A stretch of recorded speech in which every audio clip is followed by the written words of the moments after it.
Hello, welcome to another tonal landscape oil painting demonstration. This is your painter in residence, M. Francis McCarthy, and the painting I'm bringing you today is called Whangarei Heads. It's a 14 by 28, and I painted this one last week. I'm so proud and happy to share it with you. It was quite an ordeal getting it to the state where I can share it with you, since the actual painting session in total took about 8 hours or so, and that's obviously not including my prep time and stuff. And so a lot of my stuff was just choking on that. But I figured it out, and here we are today. This would have been up last weekend, but nope. So what you see me doing here, first of all, I want to introduce the extended M. Francis grid. You see, it's not just dividing the space in half each way, it's dividing the space in half again each way. So we get well, more than eight, sorry, my 16 individual little rectangles, and this allows us to get our bearings quite a bit easier. Now, I don't really worry much about changing things. It's more that without that grid, all you have is the four edges of the board itself. So it's a big advantage just for getting your bearings, finding out where you are.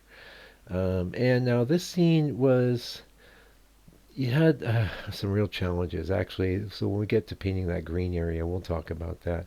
That's unlike anything I ever painted before, but we're doing the underpainting now, and you can see the board's been prepped with the house paint as per usual. That color is mixed to a tone called Deep Earth, which is kind of a nice umber, a little bit red, not too red.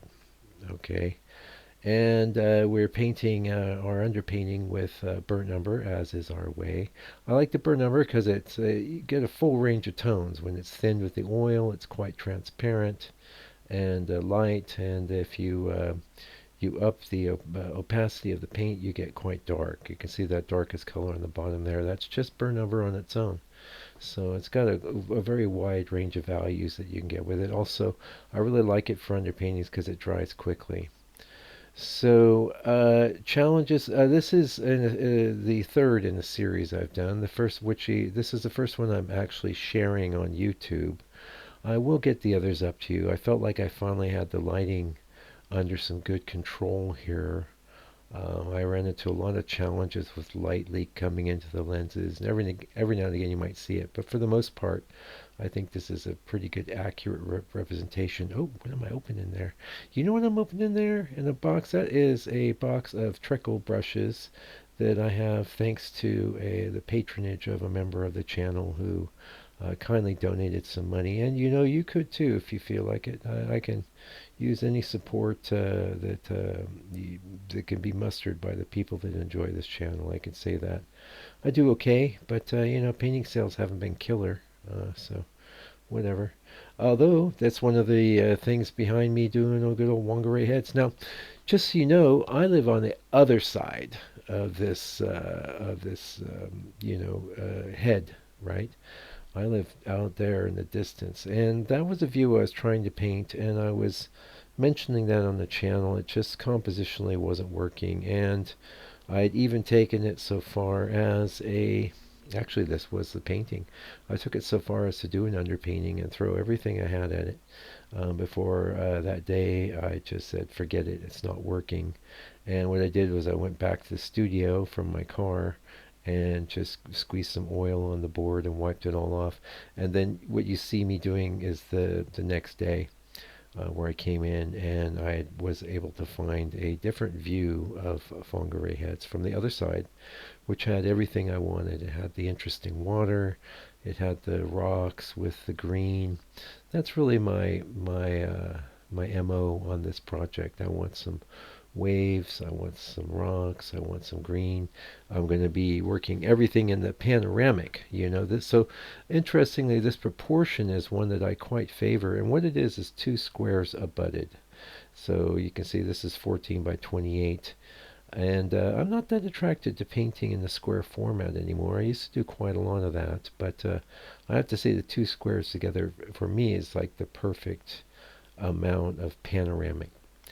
You can go more panoramic or you can go less. Sometimes I work in the size equivalent of 8 by 14, which you could see would be a little more stubby, but I picked up that proportion from good old George Inness. If he was going to do a panoramic, that's the dimensions that, or proportions, I should say more accurately, that he would do. So working on the sky here, the other criteria for this project is I'm not doing sunsets or twilight or any of that. They're all basically bluish skies with, a range of clouds. I seldom would paint just white fluffy clouds. I try and get in a good amount of different tones from all the different dark grays, both warm and cool grays. There's actually a lot of flexibility and a lot of things you can do just with regular clouds. You might think, oh, it's just gray. You mix up one gray, you mix up a white. Maybe it's an off-white and a couple blues, and you're off to the races. But you can inject a lot of other colors into there and really make it quite a bit more expressive. Yeah. So we got an ad for the book coming up. We've been shipping out books, and I'm so gratified to send it all over the planet. We've sent it both far and wide, and the the book is the result of 13 years of solid painting experience based on teaching myself how to paint in a tonal manner. There's plenty of books out there that show you how to paint in an impressionist way, but not so many that will take you down this particular path that I find valuable. I find it evocative and just basically it's the way I want to paint. Now, is this Whangarei Heads? You might hear me say Whangarei or Whangarei. People say both out here where I live in New Zealand. Um, it's not really tonalism. It's tonal. I'll give it that. I am cleaving to a certain tonal bias and a harmonic unity throughout the piece, but would I call it tonalism? Yeah, that's debatable. Anyway, you see me going in now with the dark areas, and the thing is, once you get the sky done and you get those dark areas done, then it's a matter of bringing everything up to meet the sky. I feel like that's an excellent way to proceed. Now, one of the things I was running on here is running into here, I should say, was there's a lot of little details in that landscape, and I can sit down, hunker down, and start working out and rendering everything as accurately as possible. But frankly, I find that quite boring. And if I was really going to go that sort of direction, I would probably just use a projector. I've talked a lot about the problems with using a projector. First of all, maybe in this case it would have been okay, but in most cases there's a lot of things in your photo reference that need to be radically changed. And the projector will just carry everything from the photo into the painting. So that could be a real problem. But I would honestly rather do that than sit there and work out every little nook and cranny in this landscape. So my approach instead was to work on impressions of it. Now, we're getting into what I found to be one of the more challenging parts of the painting.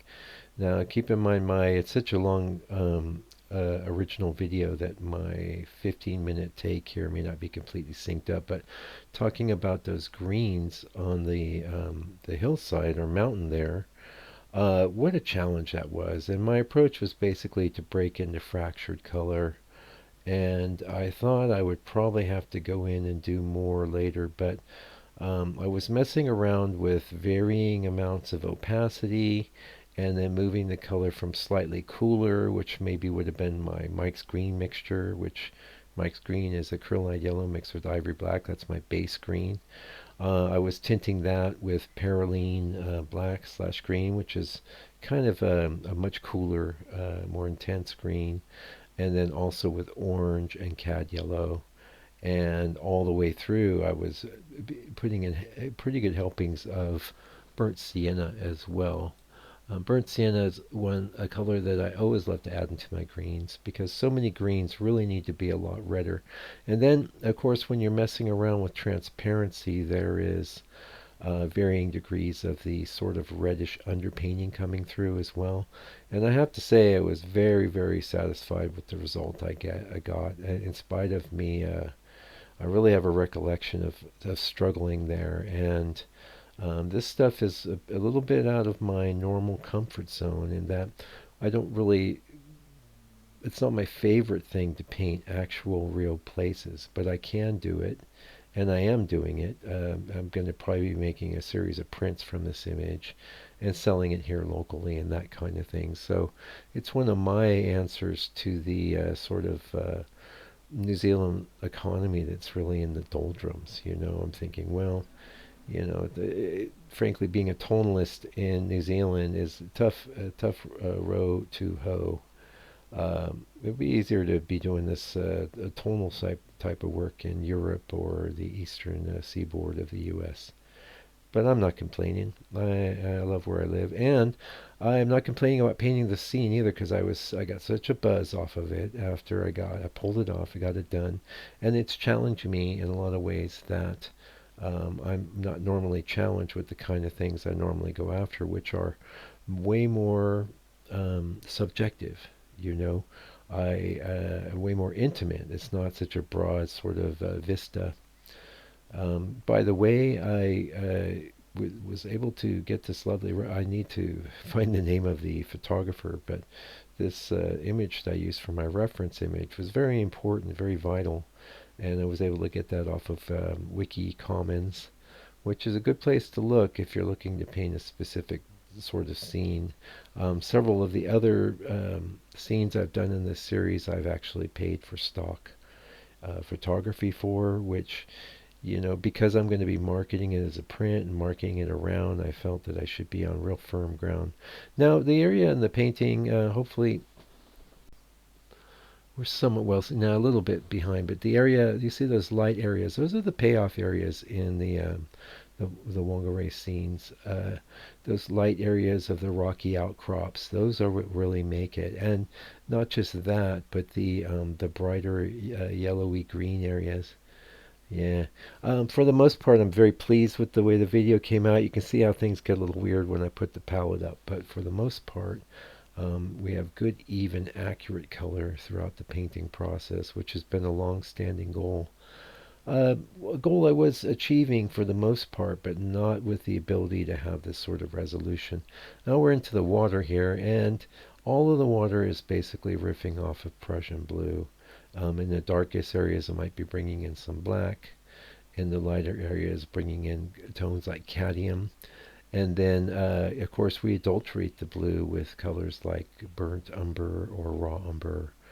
And then when you bring in, say, some of that Prussian blue that's just white and blue, it's much more pure. That has its own impact. And another thing, I think you see me doing it, well, actually, like I said, this 15-minute isn't exactly synced. But another thing I did was instead of bringing in chest blues, I brought in a lot of Mike's Gray. And Mike's Gray is made from titanium white that's been adulterated with the zinc and ivory black. It just gives me a standard sort of gray that I have on my palette.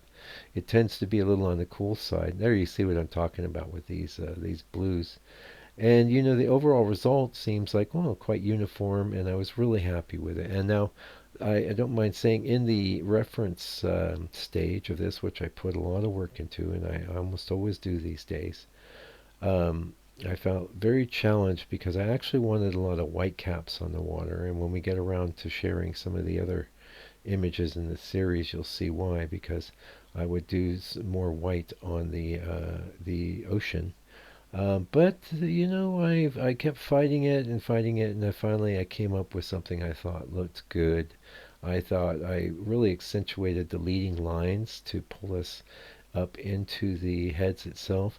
And one thing you see me doing there is like you don't normally see a shadow so much in the ocean, but you will see subtle reflection of the darker colors. So that's why you see a little in that center bit, you see a little more greens, a little more shadow area.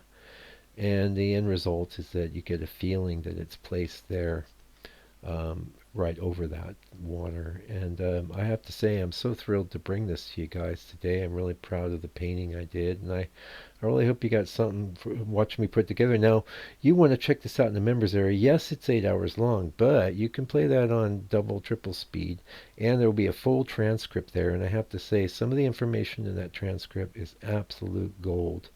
Now, that's going to be available in the YouTube members area, but also check out my Substack, which is the same cost. It doesn't have as many videos, I'm just going to be honest with you, but I will be bringing in more special and deluxe content into the Substack because what that gives me is the ability to have a transcript with text, the reference image, a picture of my palette with all the colors listed, and a lot of other stuff that can help you in your painting journey. Until I come back with another video, take good care, stay out of trouble, God bless you and your family, and fight the power.